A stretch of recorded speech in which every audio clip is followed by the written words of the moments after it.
मुंबईसह संपूर्ण महाराष्ट्रात होत असलेल्या मुसळधार पावसामुळे निर्माण झालेली पूर परिस्थिती पाहता विधानसभा अध्यक्ष राहुल नार्वेकर यांनी सोमवारचे विधानसभेचे कामकाज तुर्तास स्थगित केलं आहे।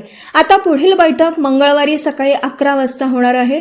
मुंबईत सध्या निसर्गाचे अभूतपूर्व संकट पाहायला मिळत असून ताशी 50 किलोमीटर वेगाने वारं वाहत आहेत। हा वेग दुपारनंतर 70 ते 90 किलोमीटर पर्यंत जाण्याची शक्यता हवामान खात्याने वर्तवली आहे। परिस्थिती किती गंभीर आहे याचा अंदाज यावरूनच लावता येईल की संपूर्ण पावसाळ्यात सरासरी 800 झाडे पडतात, मात्र यावेळी एकाच दिवसात तब्बल 350 झाडे कोसळली आहेत। या पार्श्वभूमीवर मुख्यमंत्री देवेंद्र फडणवीस यांनी नागरिकांना अत्यंत आवश्यक कामाशिवाय घराबाहेर न पडण्याचं आवाहन केलं आहे। तसेच खासगी कंपन्यांना कर्मचाऱ्यांना वर्क फ्रॉम होम देण्याची विनंती केली आहे। शाळा आणि महाविद्यालयांनाही आवश्यक त्या सूचना देण्यात आल्या आहेत। सभागृहात विरोधी पक्षाने मुंबईतील झाडे कोसळण्याच्या घटना आणि सिमेंट रस्त्यांना गेलेले तडे यावरून प्रशासनाला धारेवर धरलं।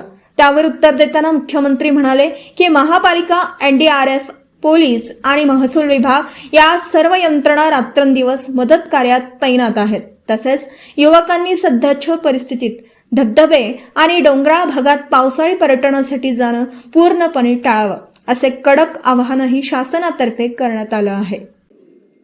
वेगवेगळ्या प्रकारे जी काही अतिवृष्टी चाललेली आहे, काही भागामध्ये पूरजन्य परिस्थिती आहे, मोठ्या प्रमाणात वारा जो आहे त्याचे देखील इव्हेंट्स होत आहेत।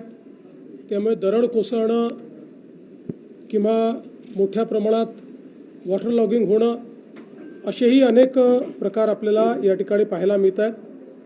या संदर्भात आत्ताच आपला जो आपत्ती व्यवस्थापन कक्ष आहे या ठिकाणी राज्यातले सगळे प्रमुख अधिकारी आणि सर्व जिल्ह्यातले जिल्हाधिकारी, पोलीस प्रशासन, विभाग प्रशासन या सर्वांसोबत आम्ही चर्चा केलेली आहे।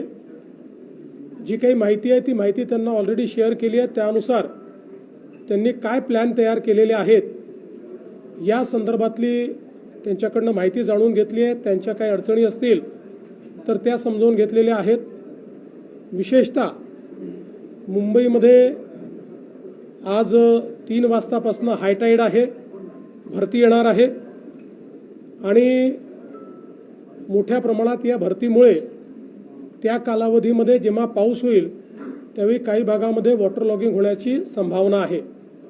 पण त्याहीपेक्षा महत्त्वाचं आहे की आज अतिशय जोरानं, ज्याला आपण सोसायट्याचा वारा म्हणतो किंवा अतिशय वेगवान वारा म्हणतो, अशा प्रकारे हा वारा या ठिकाणी वाहणार आहे। कालही दिवसभर जवळपास 40 ते 50 किलोमीटर प्रति तास अशा पद्धतीचा वारा व्हायला आणि त्यामुळे साधारणपणे 4 महिन्यात या जे काही आपल्याकडे वृक्ष पडतात